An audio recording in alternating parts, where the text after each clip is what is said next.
এটা তুই চুল কেটেছিস? তা কত টাকা নিল এই চুলটা কাটতে? 50 টাকা?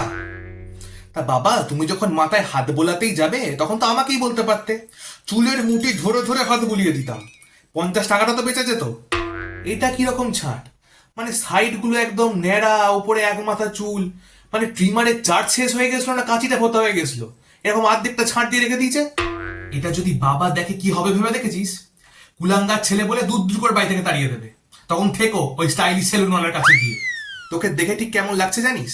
ঠিক ভোরবেলা মাচার উপর বসে থাকা মোরগটির মতো, এই এক্ষুনি ককর ক করে ডাকবে। স্টাইল রক্ষে করো বাবা তোদের যুগের স্টাইল। ছেঁড়া প্যান্ট স্টাইল, ছেঁড়া জামা স্টাইল, মোরগ ছাট চুল কাটা স্টাইল, গায়ের মধ্যে সারা গায়ে ট্যাটু করে রাখা স্টাইল। আগে তো তবু নাক কান ছিল, এখন ভুঁড়ু ঠোঁট সব জায়গায় ফুটিয়ে ফুটিয়ে ওই কানের পড়া স্টাইল। কাঁথায় আগুন অমন স্টাইলের। এতদিন বাইরের ছেলেগুলোকে দেখে বলতাম দেখো বকাটের ছেলে, চুলের বাহার দেখো, আর এখন নিজের ঘরেই বকাটে তৈরি হয়ে গেছে। আজ মোরগ ছাড় দিয়েছো, দুদিন বাদে মোরগকে ঝুড়ির মধ্যে ঘরে এরকম রং করে নিয়ে চলে আসবে। বড় লায়ক হয়ে গেছো কি না? এই দিনটা দেখবো বলেই তো এতদিন ধরে কষ্ট করে তোকে বড় করলাম।